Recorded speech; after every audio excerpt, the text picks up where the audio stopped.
So this one goes out to all the mothers out there. I'm about to say something, and if your mother's like this, either talk to her or send her this video to get the talk started, because it's not good. Mothers, I know you want to protect your child, and you don't want anything bad to happen to them, but overprotecting them too much won't let them grow. Think about back to your childhood. Maybe you were a bad kid, maybe you were a good kid, but either ways, you had your own experiences and you made your own mistakes, and you became a better person for it. You have to let your kids have his own mistakes, his own experiences, and of course you have to be there to guide them, to tell them what you shouldn't do because it's just plain wrong, but you have to let them experience their own mistakes. Experience loss, experience sadness, despair. You know why? Because all those things help a person grow. Well, that is if they get through them. And if you do guide them through it, they should get through it in no time. But just let them do their own thing. You can't expect them to live a protected life.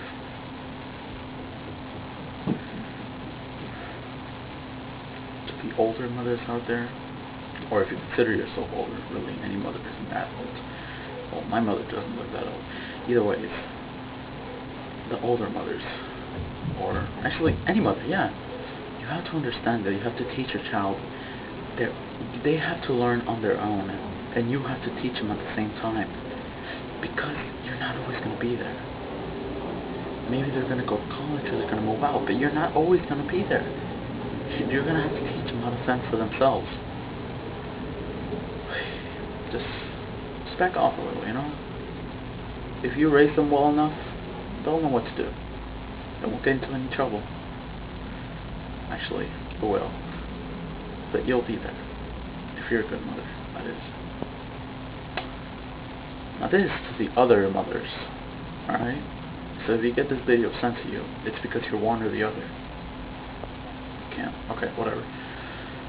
These are to the mothers that completely exclude themselves from the child's life. Really, this is about parents, not about mothers. But whatever, I only have experiences with mothers because my dad is a prick. But whatever. Where was I?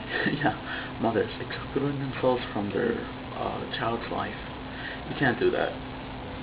I mean, maybe you, let's say, you're 29 going on 30, and you want to experience the last moment of young life that you have, but that's not the way it goes.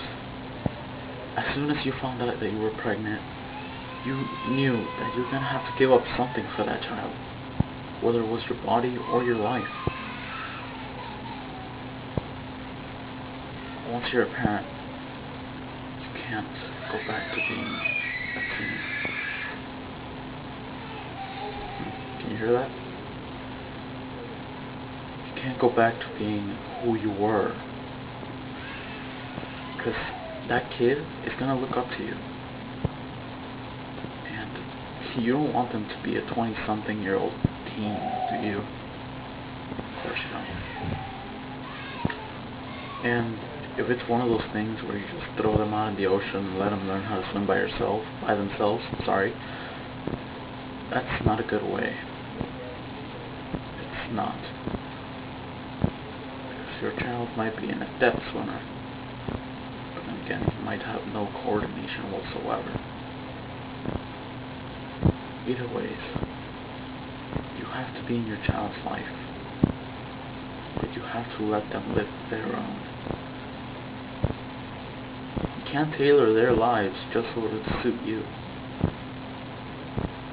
I'm not sure if I said that right, but my mind's been a little iffy nowadays.